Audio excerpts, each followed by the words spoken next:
आज के एपिसोड पे डिस्कशन करने से पहले I would like to request you to subscribe our YouTube channel and follow us on Facebook and Twitter as well. इसके अलावा अगर आप हमें सपोर्ट करना चाहते हैं तो that you can do through a Patreon also. Facebook, Twitter और पेट्रियन के जो लिंक्स हैं वो इस वीडियो की डिस्क्रिप्शन में आपको मिल जाएंगी। इसके अलावा इस चैनल के अबाउट सेक्शन में भी आपको इन तीनों वेबसाइट्स की लिंक्स मिल जाएंगी। इंडिया की जानिब से इजराइल के जरिए मिडल ईस्ट में अपना फुटप्रिंट जमाने के अटेम्प्ट्स हो रहे हैं अमेरिका की बैकिंग से प्रोबेबली, और इंडिया और इजराइल के दरमियान स्ट्रॉन्ग डिफेंस रिलेशंस तो देखें पहले से ही लंबे अरसे से मौजूद हैं, लेकिन अब बदले हुए मिडल ईस्टर्न हालात में यूं महसूस हो रहा है कि इंडिया इजराइल के साथ अपने रिलेशंस को स्ट्रेटेजिक लेवल से अपग्रेड करके कंप्रीहेंसिव स्ट्रेटेजिक लेवल पर लाना चाहता है। इजराइल के अहम तरीन पोर्ट हाइफा पे चाइनीज फैसिलिटीज के पास इंडिया का आना और हाइफा पोर्ट पे इजराइल की जानिब से इंडिया को अकोमोडेट करना इन इंटेंशंस को जाहिर करता है कि दोनों मुल्क को क्या करना चाहते हैं बेसिकली फ्यूचर में। लेकिन सवाल यह है कि क्या इंडिया खुद इस पोजीशन में है कि वो अपने इजराइल टाइज को इतने एडवांस लेवल पर अपग्रेड कर सके। इजराइल की बात नहीं कर रहा हूँ, इंडिया की बात कर रहा हूँ। इजराइल तो चाहेगा और इजराइल कर भी सकता है, लेकिन क्या इंडिया इस पोजीशन में है कि वो कंप्रीहेंसिव स्ट्रेटेजिक लेवल पर ला सके अपने इजराइल टाइज को? मेरा अपना ख्याल ये है कि इंडिया ऐसा कर तो सकता है, लेकिन दो चार बड़े प्रॉब्लम्स हैं उसमें, जिस वजह से इंडिया का ये जो अमल है ये काउंटर प्रोडक्टिव हो सकता है। फ़ायदे की जगह पर उसको नुकसान दे सकता है बहुत बड़ा। इंडिया के रिलेशंस देखें अब से नहीं, कांग्रेस के दौर से लेके ईरान के साथ बड़े ही ज़बरदस्त रहे हैं, अच्छे रिलेशंस रहे हैं। ईरान से इंडिया चीप ऑयल लेता रहा, अब देखें लंबे अरसे से लेता रहा है। इसके अलावा सेंट्रल एशिया और अफ़गानिस्तान ये वाले जो रीजन्स हैं, इसके अंदर भी अपना फुटप्रिंट बनाने के लिए इंडिया बहुत ज़्यादा रिलाय करता है ईरान के ऊपर। इतना अरसा जब अमेरिका अफ़गानिस्तान में था तो अमेरिकन सप्लाई लाइन तो पाकिस्तान से जाती थी, और वहाँ अफ़गानिस्तान की जो यूएस पपेट रिजीम थी इसके साथ इंडिया के बड़े ही ज़बरदस्त रिलेशंस थे। सारी दुनिया ने देखा कि किस तरह अशरफ गनी और मोदी साहब गाने गाते रहते थे जंजीर फिल्म के, सब ने देखा। तब भी इंडिया एड और ट्रेड और हथियार, नोट करें हथियार भी, ये कहाँ से भेज रहा होता था? पाकिस्तान के रास्ते तो जाहिर सी बात है नहीं भेज सकता ना इंडिया। पाकिस्तान तो हथियार नहीं उसको अलाउ करेगा, क्योंकि at the end of the day वही हथियार पाकिस्तान के अंदर इंडियन प्रॉक्सीज यूज़ कर रही होती थी, तो कहीं ना कहीं से तो जाते होंगे हथियार। कुछ लोग इल्ज़ाम लगाते हैं कि जी ये ईरान के चाबहार पोर्ट से इंडिया छुप छुपा के भेज रहा होता था, इंडिया ने ये चक्कर चलाया हुआ था वहाँ से। अगर ईरान के साथ इंडिया के रिलेशंस ख़राब हुए तो वो देखें डिस्कनेक्ट हो जाएगा ना सिर्फ अफ़गानिस्तान बल्कि पूरे के पूरे सेंट्रल एशिया से। और अफ़गान तालिबान जो हैं, इवन अगर वो भी कल को ऑफिशियल चैनल्स खोलना चाहें इंडिया के साथ, या इंडिया उनके साथ खोलना चाहे, तब भी उनको ईरान के रास्ते दरकार होंगे।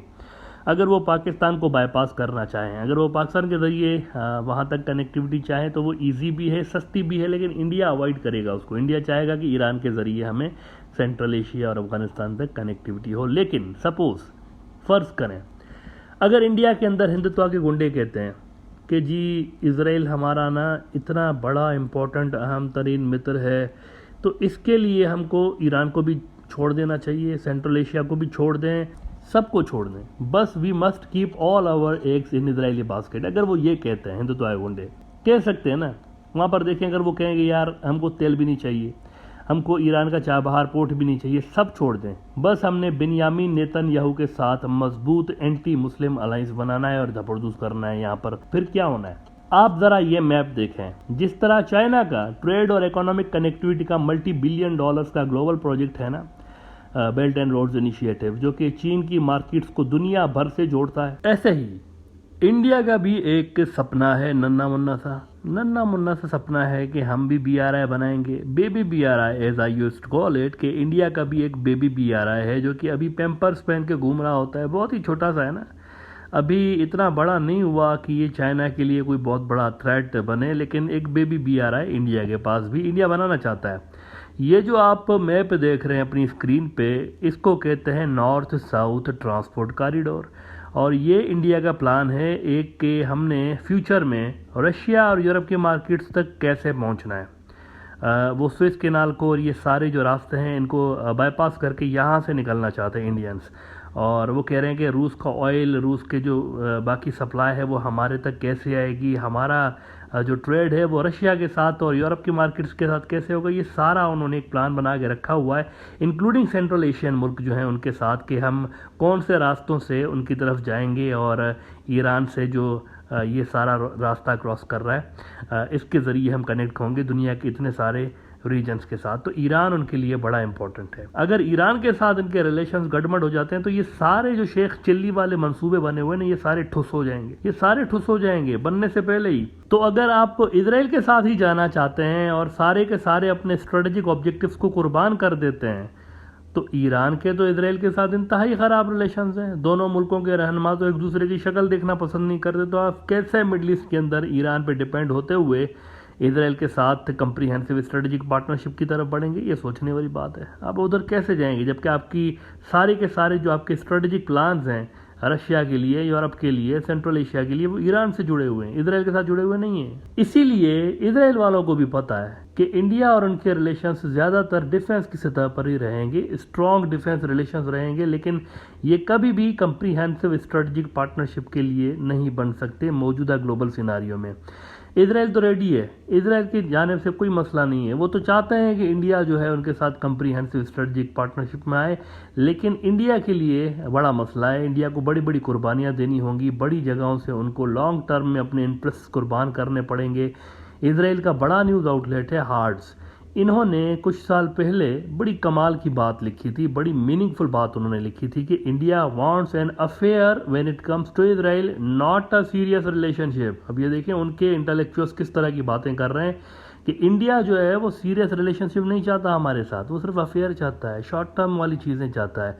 The changing geopolitical map and the crystallisation of a covert and overt Saudi America Israeli axis pose some challenges to decision makers in New Delhi. अच्छा, ये 2018 का आर्टिकल है। उस वक्त ट्रंप साहब हुआ करते थे और ट्रंप के दौर में सऊदी के रिलेशंस अमेरिका के साथ बड़ा ज़बरदस्त थे, तो इसीलिए उन्होंने यहाँ पर सऊदी अमेरिका इजराइल एक्सिस लिखा है। आज सिचुएशन बदल चुकी है, इसमें सऊदी नहीं है।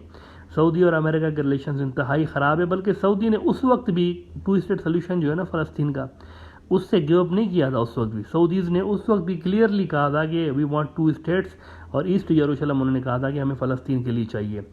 इंडिया जानता है कि वो जो सारा उसका मिडल ईस्ट के अंदर सालों से लेके एक तवाज़ुन बना हुआ है ना उनकी डिप्लोमेसी का, वो सारा डिसबैलेंस हो जाएगा। और फ़लस्तीन पे जो उसकी पुरानी पॉलिसी रही है, जो कि अरब मुल्कों को और ईरान को जहन में रख के उन्होंने बनाई हुई है, अगर इंडिया ने वो पॉलिसी तब्दील की इजराइल की खुशामद के लिए और उनके साथ कंप्रीहेंसिव स्ट्रेटजिक पार्टनरशिप डेवलप करने के लिए, कंप्रीहेंसिव स्ट्रेटजिक पार्टनरशिप में सिर्फ डिफेंस नहीं होता, उसके अंदर ट्रेड होता है, उसके अंदर बहुत सारी चीज़ें होती हैं। तो अगर वो उन्होंने चेंज की मोदी साहब ने, तो अरब वर्ल्ड में तो एक वो गंदा होंगे ही होंगे, लेकिन दूसरा ईरान के साथ उनके लॉन्ग टर्म रिलेशंस धपड़धूस हो जाएंगे टोटली। देखिए, मोदी जी आज तक के जो इंडिया में जितने भी प्रधानमंत्री आए हैं उनमें सबसे ज़्यादा हार्डलाइनर माने जाते हैं। इंडिया के अंदर जो हिंदुत्व के गुंडे हैं, ये उनके डार्लिंग है, यूँ समझे, ब्लू आई बॉय कहते हैं ना, ये वो हैं उनके लिए, बहुत ज़्यादा इसको पसंद करते हैं मोदी साहब को।